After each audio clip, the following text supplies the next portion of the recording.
Hello, everybody, and welcome to the Cold War Prepper. This is hello, Tofu.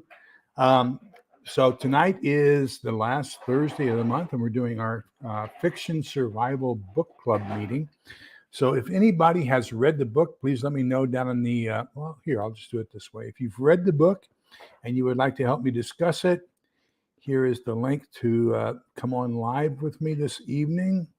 And please feel free to click on that. I'll see you in the back room, and then we can click on it and bring you in and have a discussion about the book.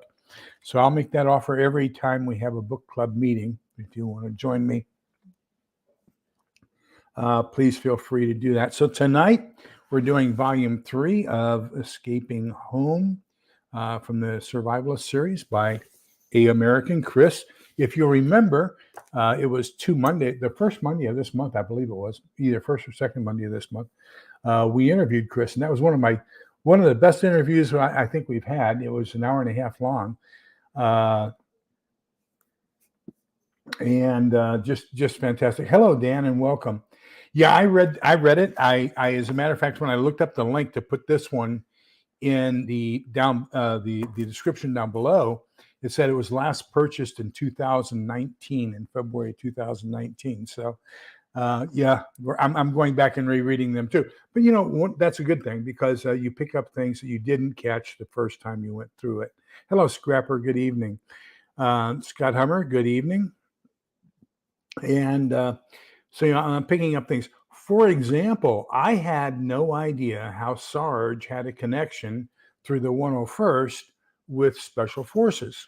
And so then I had an 18 series, that's Special Forces series, come on and tell me things have changed a lot since I retired in 1991. And for example, 10th Special Forces Group, when I was on active duty, was at Bad Tolz, Germany. And now they're at Fort Carson, Colorado. So, then the 5th group is now at Fort Campbell with the 101st. They also have some other special forces types units there. And so now, once he explained that to me, that things have changed a lot since I retired in 1991, that things are a little bit different. I was making some comments on, who was it? I think it might have been Travis's channel. He was talking about 31 American tanks, and no, it was pinball preparedness. And so we were trying to figure it out. And he was in attached to the 3rd Armored Cav Regiment at Fort Bliss. See, when I was on active duty, 3rd Armored Cav Regiment was at Florsheim. But anyhow, in Germany. But anyhow, we couldn't figure out, the stuff. And I said, well, there's 5 tanks to a platoon, 3 platoons to a company, and plus the commander and XO is 17 tanks to a company. And then 3 of those is, 3 times 7, 17 is 51 plus a commander and XO is 53. So 53 tanks to a battalion did not make sense at all. And then all of a sudden, bang, it hit me like a ton of bricks. The Russian Soviet style is a triad. Everything is in 3s. Hello, Jay Creature. And so there's 3 tanks to a platoon, 3 platoons to a company plus commander is 10, 3 companies plus 1 is 31 tanks to a battalion. That's why we're sending 31 M1s, because it's the Soviet Russian style organization. Thank you. Appreciate that. That they're using. So we're sending to match their organization, not ours, which is great. Hi, GGG Farms. I hope you see you've got a new green wrench there. And so thank you very much. And so as I was reading the book, all of a sudden, a couple things happened. Number one, he was referred to as First Sergeant, and I had missed that the first time that I was reading through the books. And just calling him Sarge didn't make sense to me, because if he was First Sergeant, typically, hello, Butch, we would refer to as First Sergeant as being a top. Whereas he's referred to as Sarge throughout this entire book. So that didn't make sense to me. Hello, Amy. Welcome. And So reading it a second time has brought a lot of things to light. The other thing is I get kind of confused, because I'm expecting something to happen, but it's the next book in this series where it's going to happen instead of this one. They do. I didn't catch that either, so I'll have to look for that. Okay, so tonight we are discussing Escaping Home, Volume 3, and a couple things happen here. So remember, now I'm going to forget his name. Mark, I think it was the deputy sheriff who was in the community there with Morgan and Danny and Reggie and all these other guys. So they had this deputy sheriff who lives in the area, and he kind of left the group and went to join FEMA, and now he's kind of an officer within FEMA. And hello, Dan. And so he's kind of now the guy who's going to try to force the Morgan, let's call it the Morgan Enclave, to give up because they're being attacked by bad guys, and they're going to go in and voluntarily go into the FEMA camps. So a couple things happen. Number one, that they find that some of the local militia is actually being very, thank you, GGG Farms. So what they're finding is that Jay wasn't a Mark fan. No, he was kind of an arrogant SOB, wasn't he? So now they come across this convenience store, let's call it, and they're trading a pig for gas. They encounter this small militia band that apparently, is the typical vision of a militia band. It's soldier wannabes who are far overweight, uncoordinated, and everything else. And so later on, that small militia band attacks Morganville or the Morgan Enclave, and so they're attacking the Enclave. Or I'm sorry, they attack the Enclave. They get chased out, and then they catch up with them, and they kind of execute them and lay them out in the road, which now gives a sign to the FEMA people that, hey, don't mess with us. But the FEMA people, of course, have their own desires. They want to mess with them. They want to force them into the relocation center. So we've got a couple stories running parallel here at the same time. And Mark's at the Enclave, the FEMA Enclave. And so there's a little bit of during the shooting with the four guys from the militia group. One of Morgan's daughters, Taylor, gets shot in the leg, and so there's a recovery there as well.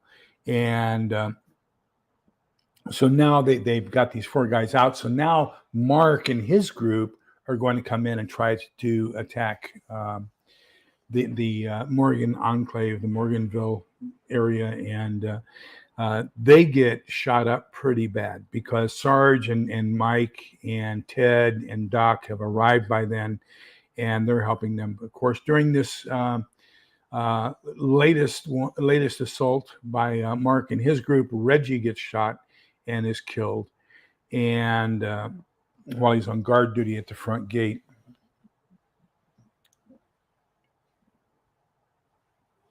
Oh, Dan would have booby-trapped the bodies.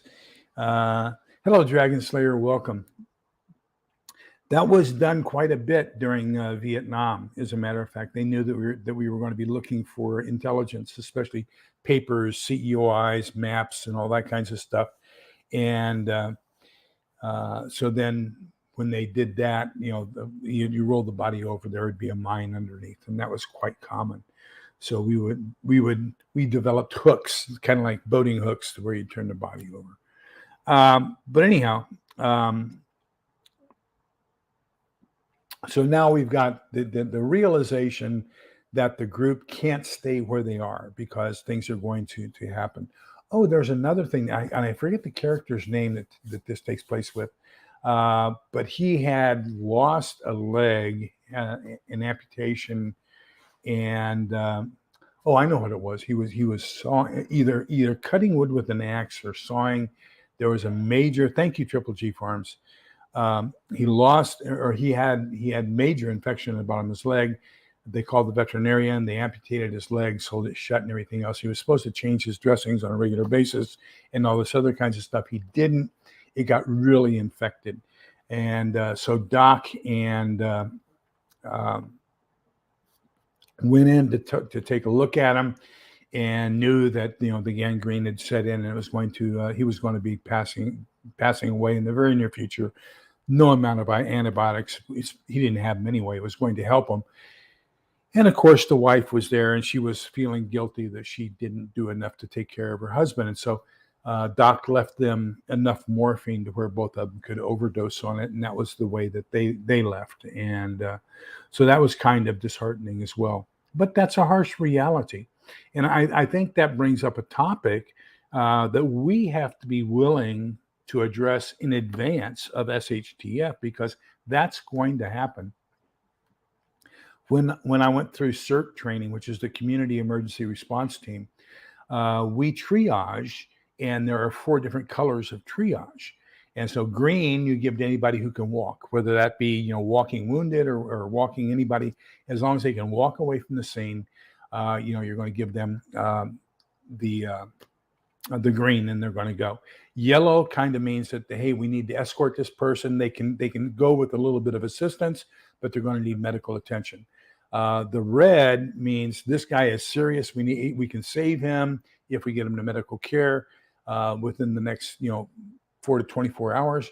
We're going to stretcher bound them. We're going to get them to an emergency system, and then the black means even if they're still alive, death is imminent. Don't waste your time on it.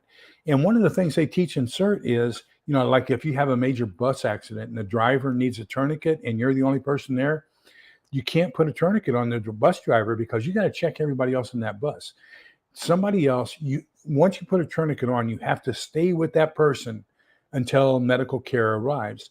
So if I put a tourniquet on that driver, I'm disregarding the health of everybody else in that bus. So I need to go past that bus driver and check on everybody else.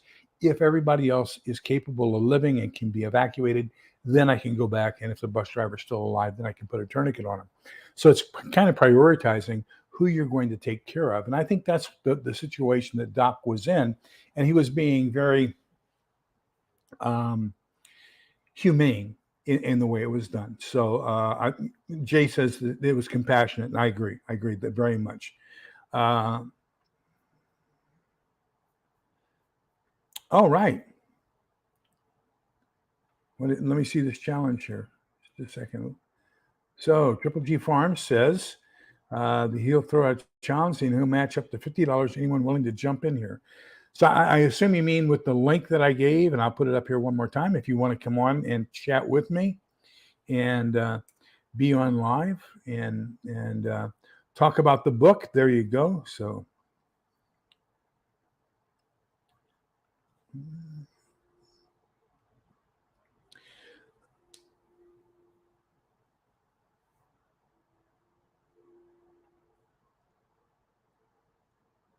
oh, I see what you're saying. You'll match in dollars donated.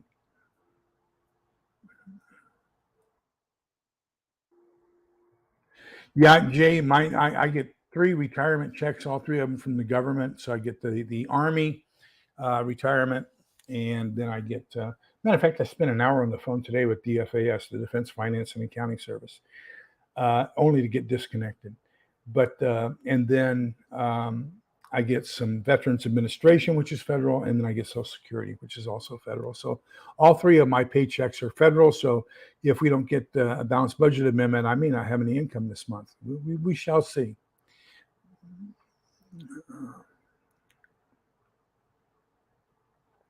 So if anybody wants to join me, just click on that, and you can join me live. And I'll see you in the back office and bring you in.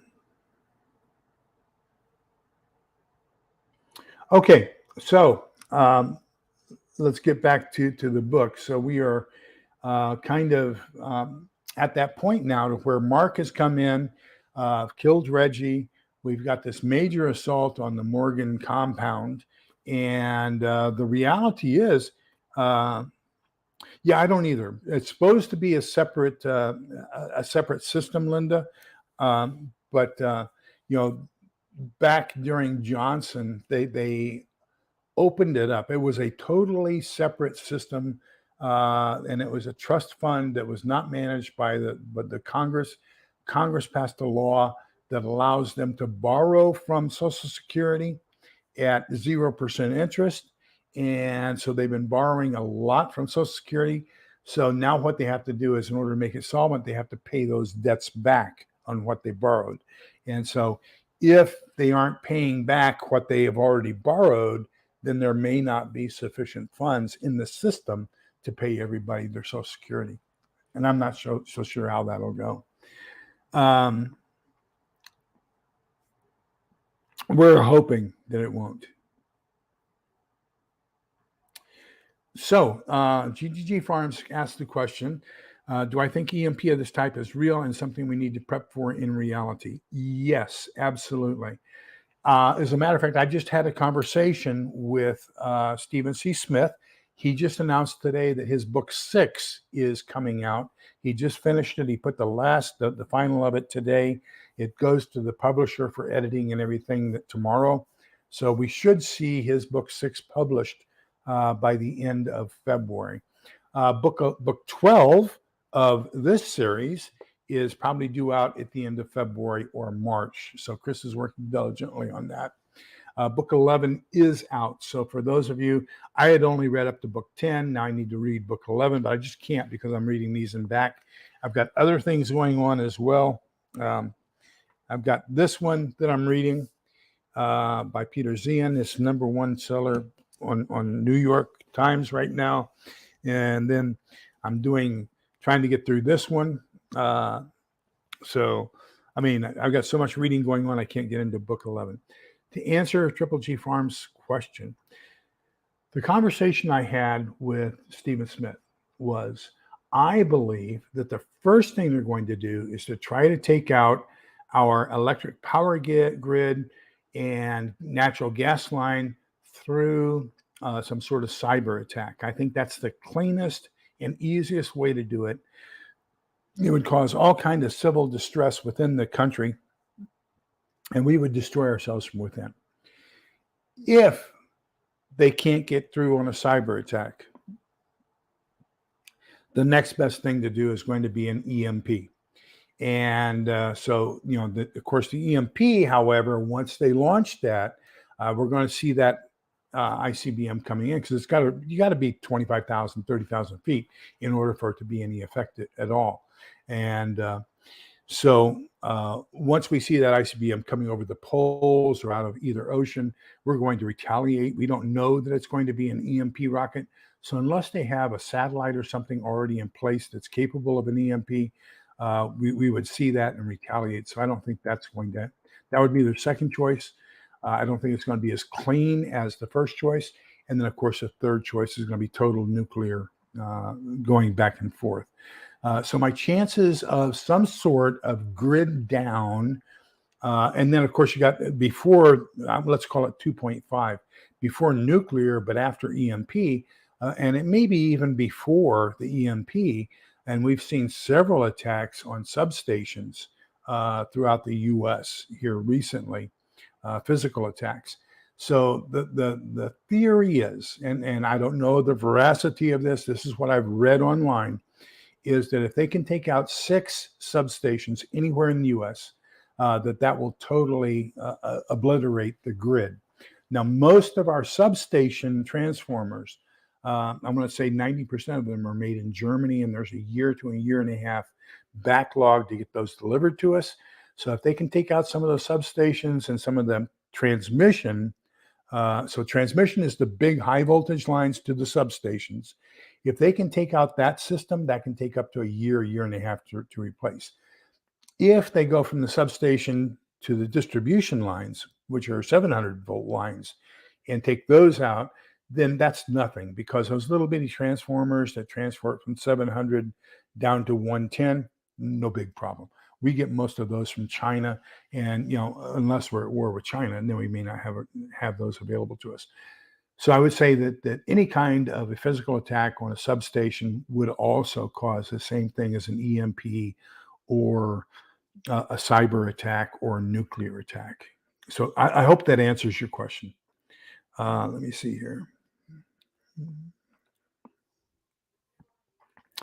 Uh, Jay Creature, that you're so right, and the way the Army puts that is that the operations order, which is what we write for an attack, is only valid until contact with the enemy, because 99.9% of the time the enemy has not read our operations order and will not comply with it. So, we can plan it for everything we want, and it's only good until the enemy, until we make contact with the enemy and they do what we don't want them to do.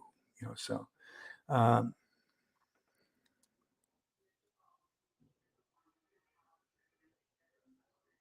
Oh, that would be phenomenal. Yeah. Let me suggest that to Steve. I have talked to him and he is willing to come on and do an interview. So we could kind of combine. Let me suggest that to him. Let me suggest that the day that goes public is the day that we do his interview. What a great suggestion. Thank you. Let me see here.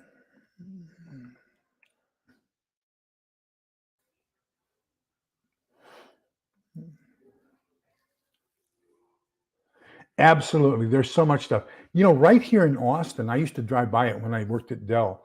Um, Dell headquarters was just, a mile from it. But we used to have Abbott Labs had produced about 40% of all their sterile saline IV solutions right here in Austin. And so, then they offshored that to China. And when we had the cough and the lockdowns and everything and ships coming and not coming and everything else, do you realize that there is no sterile saline IV solution made in the US? It's all made overseas. Imagine if we go to war with that country, we aren't going to have any sterile saline solution for IVs, which is terrible. Let me see. Let me catch up here. Gosh, we got so many good comments. Um,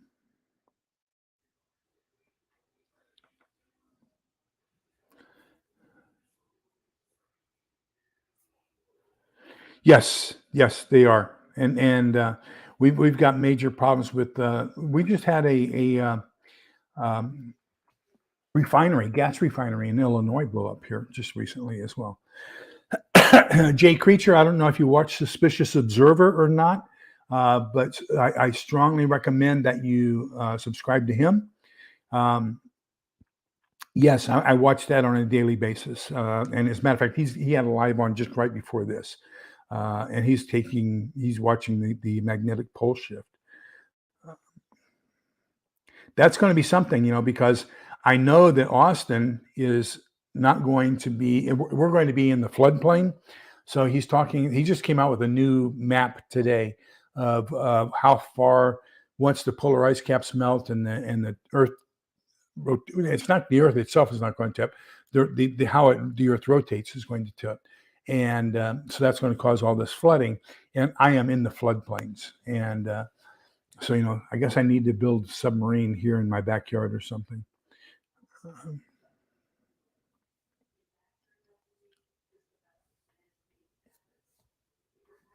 Hi, Mystic Bengals. Um, I would, my personal experience of 21 years in intelligence, uh, if we're going to get nuked, I am going to say that it would be the North Koreans before anybody else. After the North Koreans, then I would fear the Iranians. And after the Iranians, then the Chinese, and after the Chinese, then the Russians. I think even Putin is smart enough to realize that once we go down that slippery slope, that it's going to end up in basically a total exchange. I think that the Chinese don't care. They have enough that they need to do some depopulation anyway, and so they're not that afraid of it.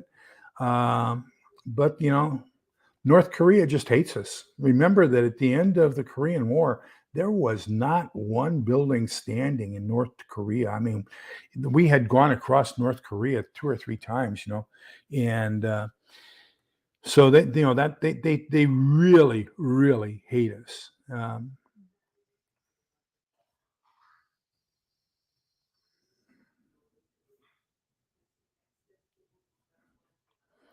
One of those six.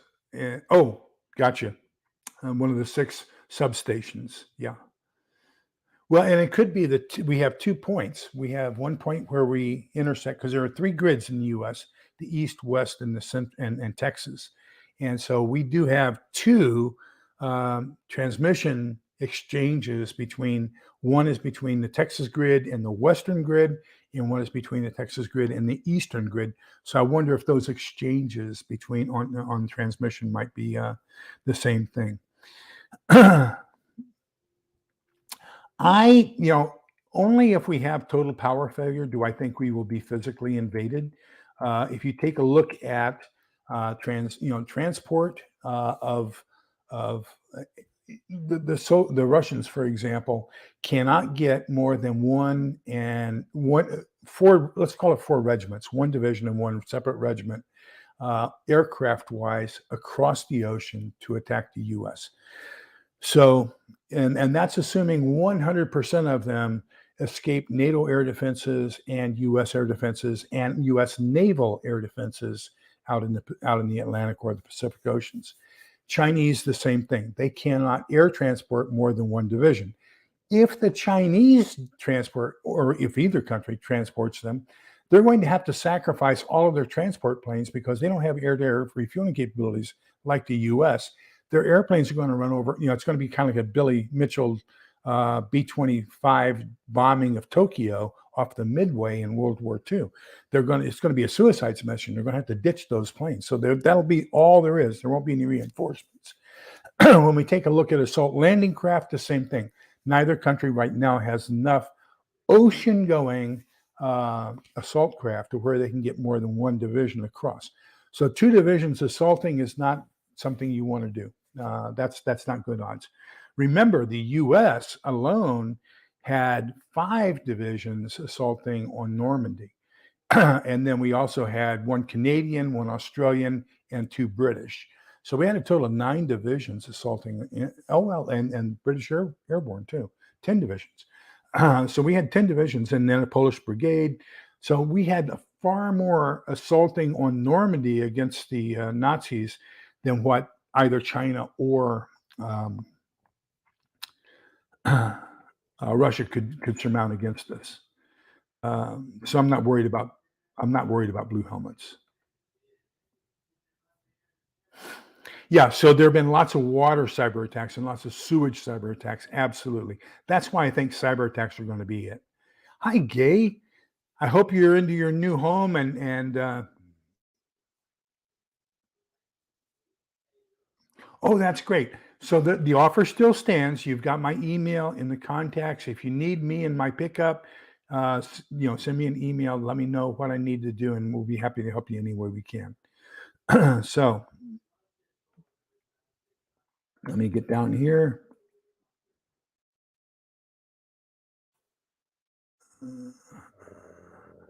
Okay, it looks like I'm caught up. Good. So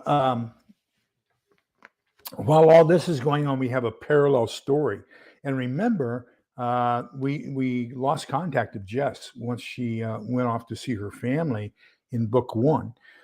So Jess reappears here in actually at the very end of book 2, and now we're in book 3, and Jess reappears, and Jess is making friends in the compound. She's being her typical self,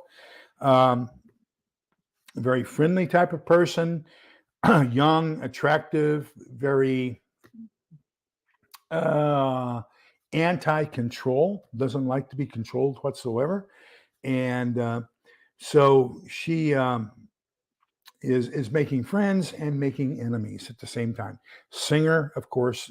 I for some reason I see her as kind of like a Nazi Gestapo in the concentration camp in World War II. If that kind of a Hilda type of appearance, that's kind of the picture I have of her. And so Jess is there. She's hooked up with a a black girl by the name of Mary. That's going to become important here as we get further on into the series. Then Fred, and Fred is kind of a super tomboy. Fred grew up with her father teaching her all kinds of stuff, how to change oil in the pickup, how to shoot, how to run, how to hunt, how to do all kinds of different things. So Fred is kind of, and I see her as being a very attractive person as well. A tomboy type of a person. Um, and yeah, Singer is a girl with a Napoleon complex. Absolutely correct. And so, Singer and Jess really have this thing against each other. Singer and Fred have this thing against each other. Mary is kind of the innocent one of the three, let's call it. And so later on,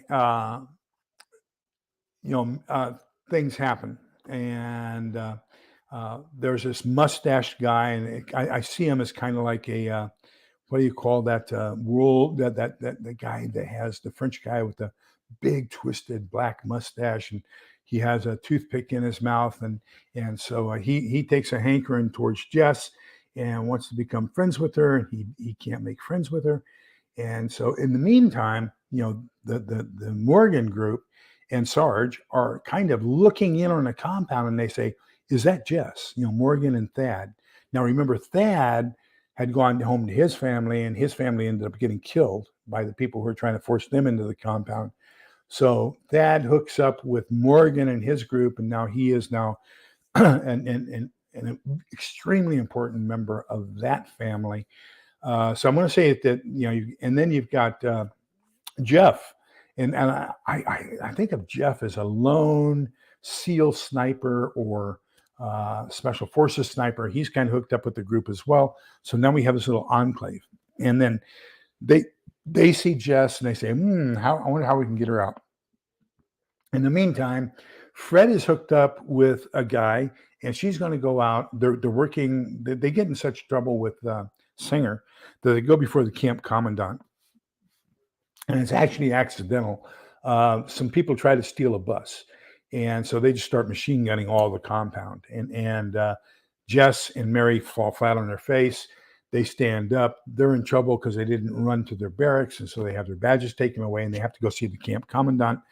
Camp commandant and Singer, and Jess and Singer get into a fight in front of the camp commandant.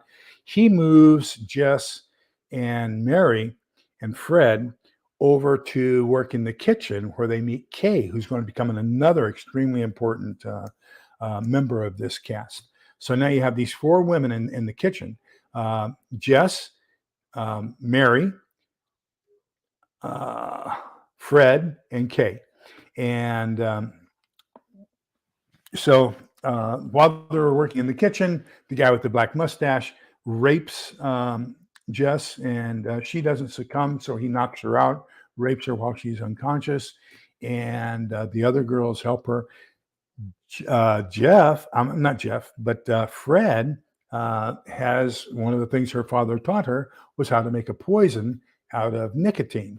So you can basically take a package of cigarettes and soak the nicotine out, and then condense that and then pour it into coffee. And that's what she does. And they kill the guy with the black mustache. So now they're being sent to the detention center.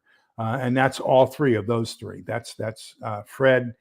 What happens is they catch Mary in the showers and they interrogate her, and she gives up the other two, which is Fred and Jess. Kay still isn't caught up in this, so Kay is still out, but the other three are in the detention center. And then we have the Morgan and Sarge hook up with a National Guard unit, and they're trying to take care of a whole bunch of people from that town. They've escaped. They've gone to the edge of the lake. Morgan and his family and Sarge have to vacate their homes after the attack with Mark, where Mark gets killed, and they have to vacate that area because they're afraid that the DHS is going to come intact to take over their place.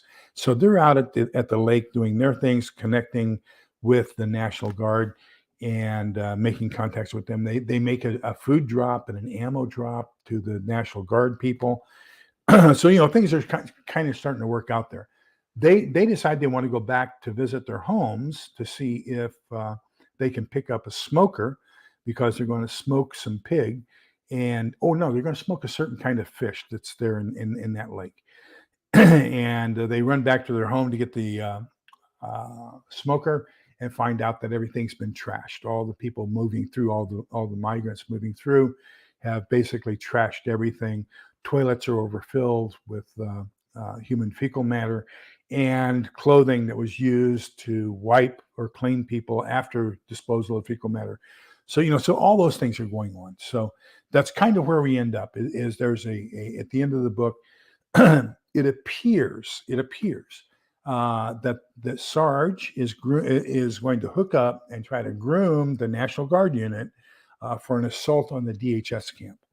And Morgan, we're kind of setting the scene where Morgan will not be involved in this, that Morgan's going to be left behind because he has his wife and 3 daughters that he needs to take care of. Jeff and Danny might take part, but Danny has his lady there too, so he might not take part. We don't know.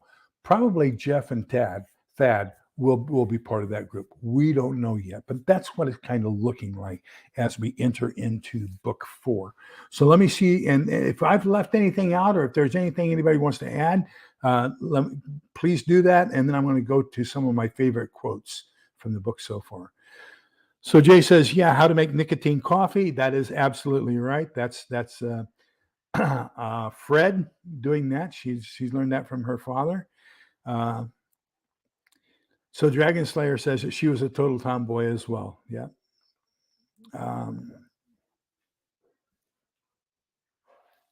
Where was the Asian translator actually from? I don't remember an Asian translator. But, let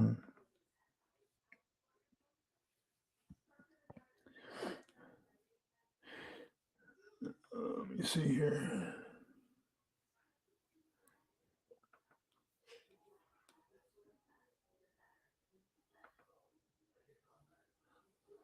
Thank you, Triple G Farms. Yes, let me tell you something. So let me tell you an experience about cooks. And I was a mess officer in the 307th MI Battalion in Stuttgart, Germany, part of the 207th MI Brigade. So we were a corps level asset. So when I left the unit, I took 2 cases of beer to the cooks. I took 1 case, and this is German beer. So I took 1 case to the day crew, and I took 1 case to the night crew. And I said, look, guys, I know you worked your tails off, and other people don't appreciate you as much as you should be appreciated. I want you to know that I appreciated you. Here's a case of beer for each shift. Please, take it and have a little party when you get a chance, and just understand that some people appreciate you. So I did that, and then I also took a present to the postal clerk, because the mail clerk and the cooks in an Army unit are the people who get the biggest amount of abuse. And so I was teaching at the MI Officer Advanced course, the Electronic Warfare MI Officer Advanced course at Fort Huachuca, Arizona. And it was August 15th, my birthday. So the battalion commander comes in, Colonel Kimura. Oh gosh, what was his name? Akimoto. Colonel Akimoto came in, and Major Kimura was my company commander, and our office commander for the training unit. And so the 2 of them came in, and I was giving a class on code breaking to a bunch of captains. And he says, Mr. Engel, when you going to put your group on break? And I said, oh, it's not for another 15 minutes, Colonel. He says, put them on break now. They get an extra long break. They get a half-hour break instead of 15-minute break. I said, okay. And so, class, you're on 30-minute break. And so he says, report to Major Kimura's office now. And I go, oh, no. So I run into Major Kimura's office, and he's standing there waiting for me. And I looked, and it's one of the cooks from my previous unit. And there's a half-sheet cake, birthday cake, and a jug of coffee and a jug of Kool-Aid. And so she had been transferred from 307th to Fort Huachuca to my unit, and I didn't know it because I didn't eat in the mess hall anymore. And so she wanted to thank me for appreciating them in Germany. So she arranged to have a birthday party for me at Fort Huachuca. So cooks are phenomenal. I absolutely love them. They are the most underappreciated people in the military, and I appreciate them. I want them to know that. Let me see. I've lost where I was here. So let me see. Do I know the author Franklin Horton? No, I don't. Uh, but let me write that down and let's see if I can't find him. And does he do survival type stuff, or is it just other types of books, or what? Let me know here. Um, Saline solution used for contact lenses. Yes, absolutely. I try to get a can of sterile saline solution every time I go to on a prepping run. That and burn ointment. Those are because I think burns, especially if it's nuclear, we're gonna have an awful lot of burns. Let me see here. Meds are almost all made overseas. Thank you. Hello, Tofu. Yeah, I strongly recommend subscribe to Suspicious Observers. Fantastic channel.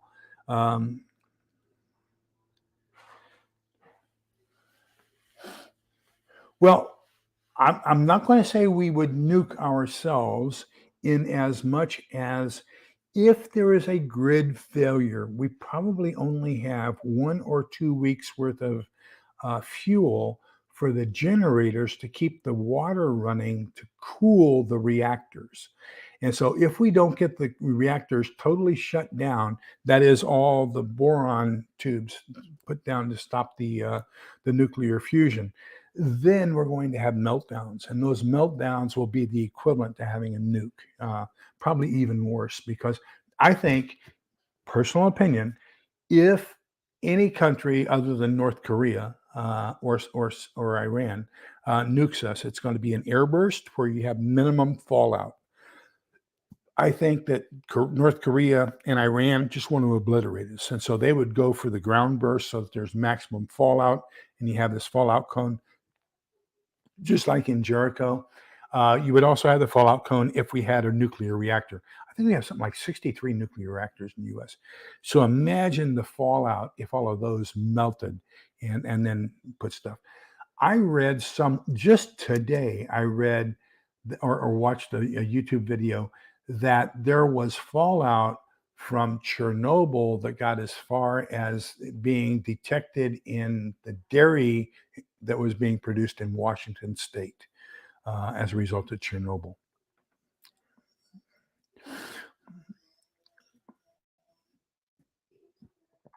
Um,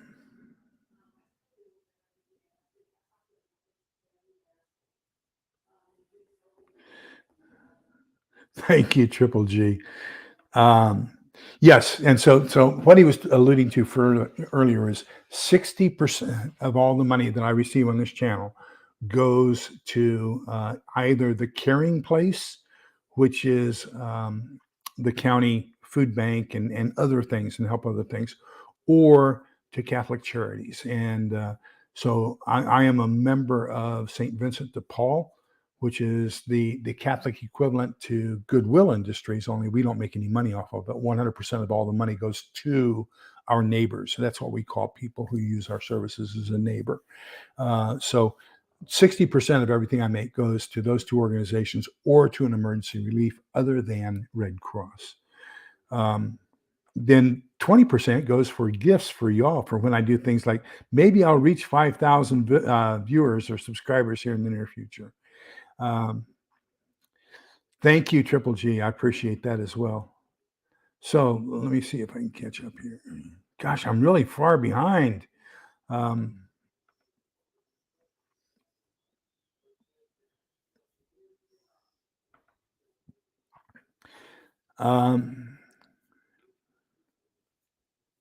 Yes, isn't that something? And so that the mind And that's why this coming Monday, we're having that panel discussion with a whole bunch of social workers. What are we going to do to prepare our minds? And what are we going to do to help other people's minds? We have a lot of things going on. People are giving up before they even start. There are some people, I believe, who are falsely led and take things out of context. And I see a lot of people making religious assumptions. They aren't going to prep because they believe something. And I'm afraid that we're going to have to end up helping those people an awful lot. So we need to prep up to take care of those people. They believe that there's going to be a second coming 1.5 and then second coming 2.0, but they believe there's going to be two second comings and one before the 7 years tribulation and one after, and it doesn't make any sense, but they believe it, and so they don't want to prep because they think they're going to be taken up into a cloud instead of prepping or having to prep.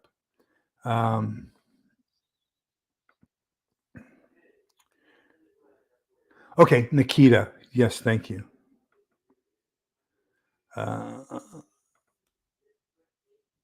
Triple G is just phenomenal. I've got to get up to Lampasas. It's just up the road. It's an hour up the road, and sit there and have a cup of coffee and pick his brains because I think that's just going to be something. Yes, Little Lone Prepper. This is a phenomenal series, and it's continuing. There's so much, and if you happen to be in the Florida area, he teaches so much about foraging in Florida, different things that are edible, the fishing, and everything else. Of course, Stonemont series, Steve Smith did the same thing in the Central Plains area. He's primarily in eastern Kansas, but it's going to be pretty much along the Great Plains type of environment of things that you can forage, eat, everything else. So depending upon the area you're in, they're a great series. Both of them are. I strongly recommend them. I'm waiting. I've got to start this new series, and it's written by the CEO of Black Rifle Coffee, and he's an ex-Special Forces guy. I understand he does a phenomenal job with his books. Don't forget Bill Fortune and his 1 Second After series. He's got a trilogy: 1 Second After, 1 Year After, and I forget the name of the third book. But he's got a fantastic trilogy that's 3 books, and there may be a fourth one coming. We don't know. Yes, for those of you who drive, audio is the way to go. Absolutely.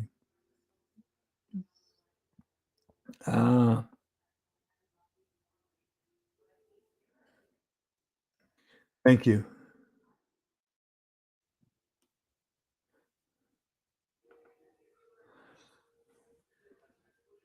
Yes, it's called bug juice. That's exactly what it is. And you can count on it being in every mess hall and at every mermaided meal out to the field. So, for those of you who don't know, let me explain something to you. So, at least in the Army, we have 3 different types of meals. We have a Class A meal, Class B, and Class C, or A rats, B rats, and C rats. So an A rat, alpha ration, is anything that is cooked in a dining facility, and then the soldier goes into the dining facility to eat it there. So you're sitting at a table and chair. You walk through a line like a cafeteria line, usually served on a plate with knife and fork, and you have milk, coffee, juice, bug juice dispensers, and you can get your own drinks and everything else, and a big salad bar and all that kinds of stuff. That's an alpha ration. A B ration or Bravo ration is anything that is cooked in the mess hall, and then they've had these ugly brown, what we call mermite cans, and it's basically a large igloo cooler, and it's metal, and it's double walled, and with vacuum in between the two, and you've got 3 inserts, and so you can put like pork chops in one, mashed potatoes in another, and peas in the other, and you've got a full meal there. And so what they'll do is they'll bring that out to the site where the soldiers are out in the field. And that's where you see them walking through the line and they've got their mess kit in their hand. So, you walk through the line and they'll take a scoop, but they'll take tongs, take a pork chop out, put it on your plate, a scoop of mashed potatoes and gravy, and then a scoop of peas. And that's your meal. And you're eating it out of your mess can, but it was cooked in the mess hall. Then C-rats are anything where the soldier does the cooking himself and the soldier eats it where he currently is. So that's any kind of an MRE, or in the old days, we just called them C-rats. They were basically, you had an entree can, a dessert can, a bread can, and toiletries and everything else in this little ugly brown box. So that's the C ration, the combat rations, a lot of people call them. So that's kind of the difference among the three. Never trust a shipped-in chef. Absolutely. No,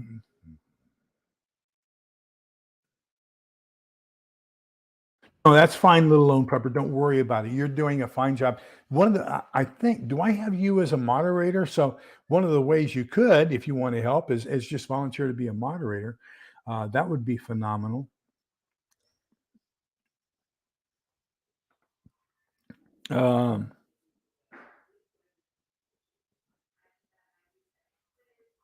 Okay, I'll check into those and see what I can do.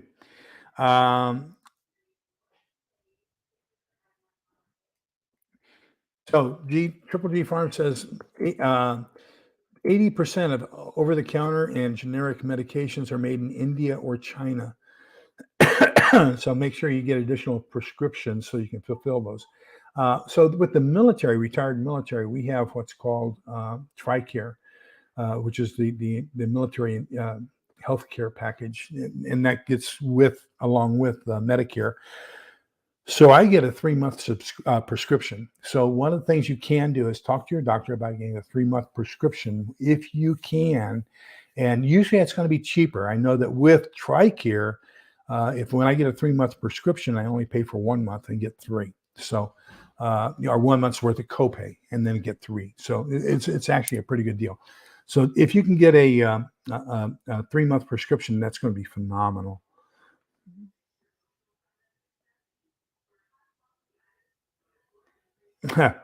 Absolutely.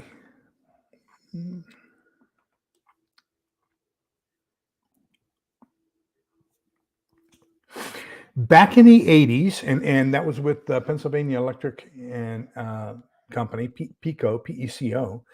They owned 3 nuclear power plants. So they owned the very first one that was ever brought online, a little place called Peach Bottom. And Peach Bottom is on the Pennsylvania-Maryland border on a river. I forget the name of the river.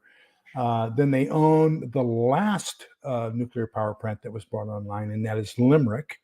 And so if you go in between King of Prussia and Reading, Pennsylvania, right in the middle between the two, I think that is the, I can't pronounce it. It's an Indian name is the river that it's on. And that's Limerick Power Plant. And that's the very last one that was commissioned in the United States. And then the third one that they own is a place called 3 Mile Island. And that's the one you're talking about. They had one of their reactors go into an event mode and almost melted down. So, and it was that event that caused Limerick to be the last one brought online, because we became afraid that there would be a nuclear event and we couldn't do anything about it. So they stopped building nuclear reactors as a result of that. So Limerick was the last one that was brought online. How do I know that? Well, because I did some consulting work for Pennsylvania Electric Corporation back at the turn of the century, or millennium. As a matter of fact, my daughter was a sophomore in high school because she called and asked me an algebra question. She left her book at school and wanted a formula for the slope of a line. And so she graduated in 7, so that had to be 2005 when I was working for PECO.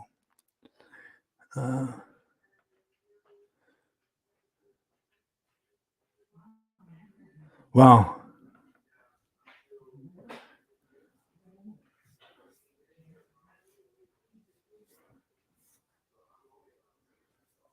Well, yeah. So here's what happens with nuclear power plants is every 6 months, What they use, I think it's cesium, is the actual chemical nuclear power that they use, and it has a half life of like I forget, maybe 1 year or something like that. Um, it might be 2 years, but every 6 months, 1/6 of the rods in a reactor are changed, so you have constant heat.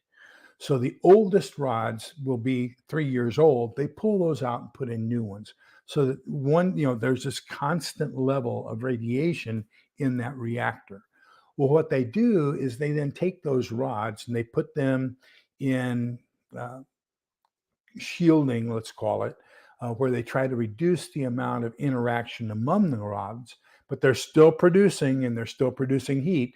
Then they put them in a cooling pond. And so you have to have that water running over them to keep them from reaching critical temperature. And if that water over the cooling pond, something happens to it, that's our biggest point of failure is making sure that we have adequate water supply to keep those, what we're going to call them spent rods, cool in the cooling ponds. Um, okay, thank you, Scrapper. Yeah. So, yeah, it was a partial meltdown.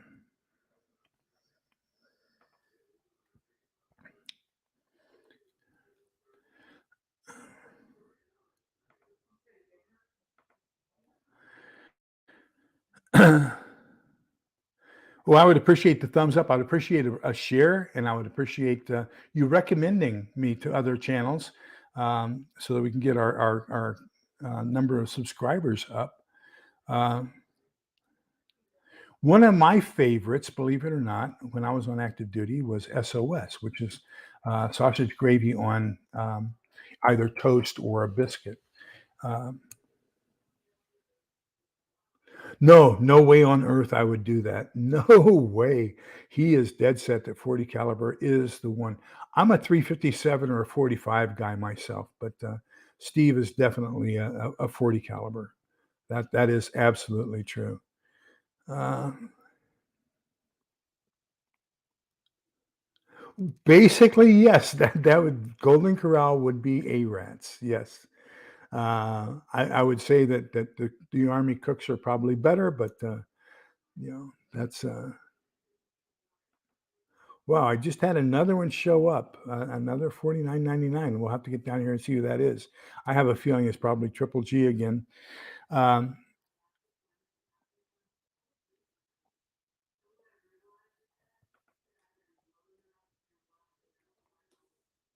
let me see here. Little Lone Prepper says she'll help moderate. Let me write that down, and I will add you at the end of this so you will have those privileges tomorrow morning before you wake up. Um, so let me see what Dragon Slayer has to say. I just had this conversation with my doctor. He wrote me 2 different antibiotics and Synthroid in 2 other dosages. I just picked them up today. Feeling much better about great, great. And this is a fantastic deal. Let me tell you. And the link is down below. Now it is expensive. It's $250. I'll be honest with you. Using my CWP 10 gets you $10 off, but it's still $240. It's a good deal if you have a healthcare plan and you have either flex spending account or health savings account. You can use that money to purchase that. So when I was an HR director, I used to tell my guys at the beginning of the year, anything you want to buy it now because you're basically getting a free loan interest free. So let's say that you have contracted to where you're going to put I'm going to use an even number, $30 a month, $360 for the year into your HSA. You can spend all $360 before you put money into the account. And you don't have to pay any interest on it. So if you said you're going to put 360 into it and you want that, you can use your HSA money and pay for it, get an interest-free loan so that you can then have it for the for in case SHTF happens this year. It was Triple G Farms. I thank you, sir. Um, I really, really appreciate that. Um, no, no. Well, yes, no, and yes. Um, so doom and gloom has always been around. There's always been something. There was the millennium. There was the end of the Mayan calendar. I mean, there's always been something. Remember, my first major one was the Cuban Missile Crisis. And so that, I started off with the Cuban Missile Crisis. There's always been something going on the whole time. The Munich Olympics in '68. Then we had, of course, what was his name? We had a captain in '68 or '69 who was killed when he was cutting down an oak tree at Panmunjom at the Peace Village there, and the North Koreans killed him, and we thought that was going to escalate into a war. In '67, we had the 6-day war with Israel, and they shot at the USS Liberty in the middle of the Mediterranean Sea. We thought that was going to blow up. We had a couple accidental, alerts as far as ICBMs. January of '68, we had the capture of the USS Pueblo, AGER-2, by the North Koreans while it was out in international waters doing surveillance, signals intelligence work against the North Koreans. So there have been these things that have been going on all the time. The intensity has not been the same as it is now. I mean, right now, I feel the greatest urge to what more. Would it do me any good to buy another gun? No, it wouldn't. But I feel like I need to. I feel like I need to do something to get some calm and sense in it. I can't buy any. I just deleted a can off my February 4th order with Thrive Life because I don't have space.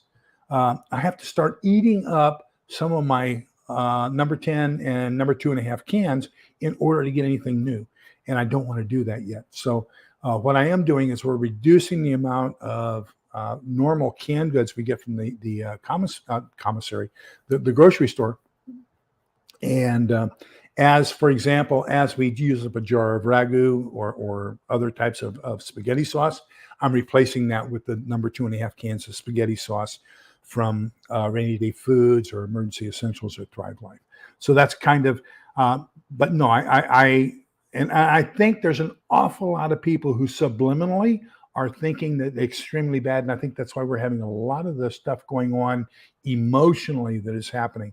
Make sure you watch that discussion Monday night.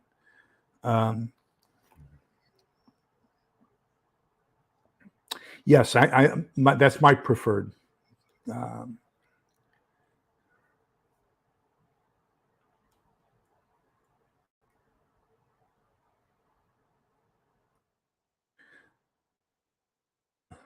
Well, hello, SJ Mullen. Welcome. But Helen and I have talked about it, and so we just now got approval yesterday. Everything is done, so all we're doing now is waiting on the installation. But we're increasing the amount of solar production here at the house by 50%. So it's going to be far exceed what I need to run the house on a normal basis with a normal sunny day, and then battery backup to where I can have full house backup battery power for 24 hours afterwards. So that's I did get permission to spend that money, and that was significant. I just not the other things. If I were going to buy anything else right now other than food, I would probably spend it on gold and silver. But I'm not saying that that's what you should do. I'm saying that's what I would do, only because remember, I've been stocking up now for since the Cuban Missile Crisis in one way or another, and I'm at the point now where we don't have room to store anything else. So, although I did, and this is going to be a hard sell. Let me see if I've got it here. I'll give you the exact name of it.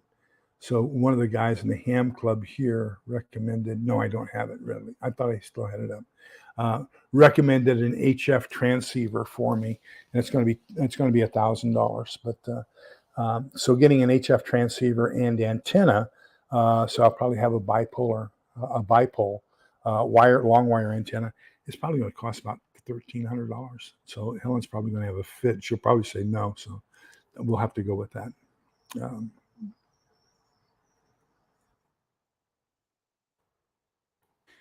Best Yahoo is in Kadena in Japan. Yes. Actually, the best one I went to was the Officers Club in Yongsan, Korea. and but it was all Korean cooks. So I understand that the 2ID dining hall in Camp Humphreys, Korea, now has the best chow hall in the Army. So the guys in Korea, because you're over there for a year away from home, and the summers are it's swamp hot in the summers, and in the winter you are frozen like you would not believe. It is so humid in the summer in Korea that when you buy stamps, the old stamps you had to lick, they put them in glassine envelopes, because if they weren't protected from the humidity, they would stick to whatever you had them in the booklet or anything else before you got back to your barracks or back to the officer quarters.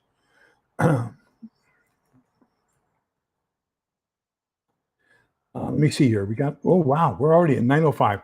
Let me take a couple more here and then we'll cut it. You'll shut it down.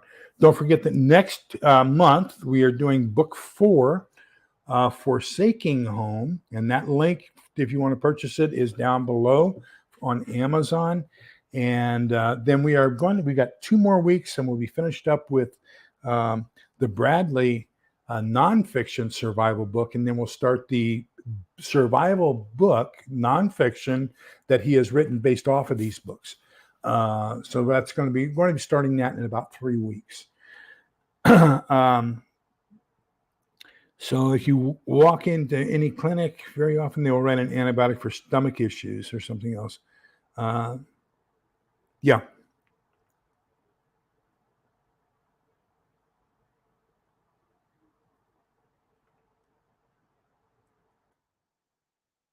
Well, the way I look at it is, I've only got 2 hands, so I can only use 2 at a time. And so I've got one here,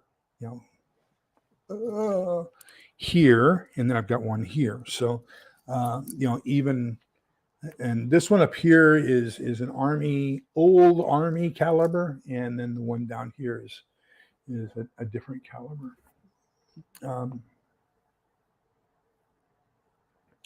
Elmendorf Air Force Base in Alaska. I went there for Operation Jack Frost in 1975, and we left a 3 kW generator outside overnight, and it was so cold that the oil in the crankcase froze and split the engine block in half.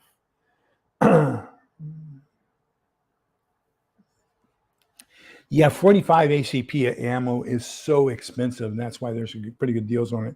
I think it's the Glock. I want to say 27 is in 45 caliber, and from what I understand, there are an awful lot of people who don't like the fact that the Glock does not have an external safety, and so they bought them at the beginning of the cough, and they're taking them back, and so there's a large amount of Glocks in various calibers. They're available fairly cheap at a lot of pawn shops, simply because people don't like the idea that it does not have an external safety. It has that dual action. The safety is built into the trigger, so they don't like that.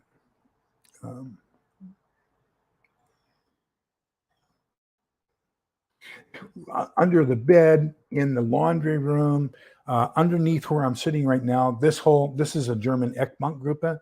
So it's a corner dining room table. So this is a bench that goes the entire corner. Underneath this entire bench is nothing but bottled water. So I mean, yeah, there's nowhere. The coat closet in the hallway, I have food stacked up to the bottom of where the coats come down. I mean, it's crazy. They don't come in. And as a matter of fact, I think I did a video here just recently. I had a cousin come down and visit, and I said, okay, you can do whatever you want. You're not allowed to go in that room, and you can't open that door. And so then for some reason, she walked into our bedroom, and she noticed the cases of food underneath the bed. And she came into the kitchen here, and she noticed all the water underneath the table and underneath the Eckbankgruppe. And so she sent me an email asking me how she could start doing what she thinks I'm doing, because she saw the water and the food under the bed. And I sent her a picture of that room, and I said, there's probably only 6 people alive who have been in this room. So you're going to be a number 7 to see what's in this room, and I would like for you to keep it that way. But so that's kind of where we are there. Have I ever challenged myself to live for a period just on preps? Not with what I have right now here at the house. We do rotate them.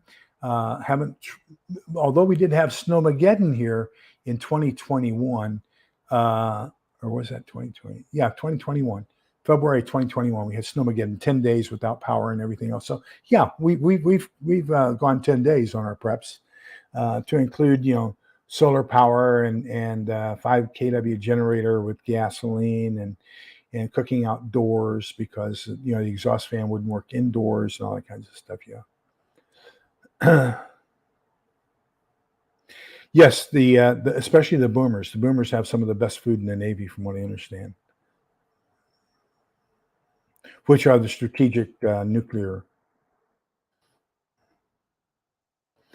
Yep, yep. So was mine. And as a matter of fact, my wife now lets me know what we're short of or what we need to replace or anything else when she takes something out of there. It took a long time to convince her. She knew I was a prepper when we got married in 1984. At that time, all I had was 5-gallon buckets full of stuff in bags, and we had to get rid of those, so I gave those away. But when we moved to Germany, because we just couldn't fit them into our storage or our shipping allocation. But she knew I was a prepper when we got married in '84, and it's taken her a long time to get to adapt to it. But she's now 100% on board, so that's great. My favorite pistol ammo right now is a 45 in the automatic, and in a revolver 357. It still is. I just I grew up with the M1911, and that's my preferred. So yeah, I assume if I were younger and I came in with the M9 or the M17 or M18 9mm, I would probably love it. That would probably be the reason I would love it as well. I just, when you start out young, firing one and you get used to it, just you know it, and so that kind of old habits die hard. A Glock 30 and 45, absolutely, I would love to have one. Um, let's see here. Yeah, we shared a lot with our neighbors. And a lot of people know my religious beliefs and know that my activity with both the county food bank as well as with St. Vincent de Paul, and so and I I don't make that much of an announcement about it, but I do have provisions. I plan on serving food 3 days a week. Once SHTF happens, I have a big 5-gallon pot. I want to use Bear Creek food soup starters, and I'll put that in there and then water, and then I'm going to call it, basically in the Army we call it nail soup. There was a story about an airman who was dropped down in Italy in World War II, and he had a pot of soup with a nail in it, and the Italians wanted to know what it was and what it tasted like. And he said, "You have to bring something and put into it in order to get something out of it." And so people would bring by vegetables and everything to add to it. So it was constantly changing. We did that in the Army back in the early 70s, is we would take our Sea Rats entree and we'd have a soup pot and we just put the entree in there. So you had to put a can in to get a can out.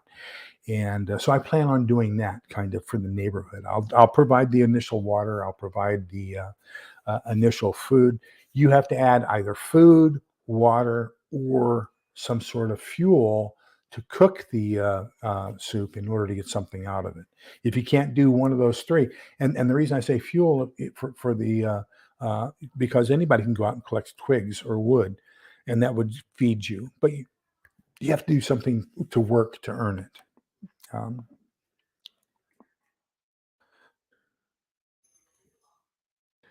and so let me see. Oh, thank you for putting those up. I appreciate that. Yeah, so it's basically everything you need to do to get started is video number one. Video number two is primarily focused on food. Uh, Okay, yeah, I think we need to call it quits there too. As Triple G. Let me see if there's any other big ones here. Uh, yeah, all I can say is, you know, do what you can. Set a positive.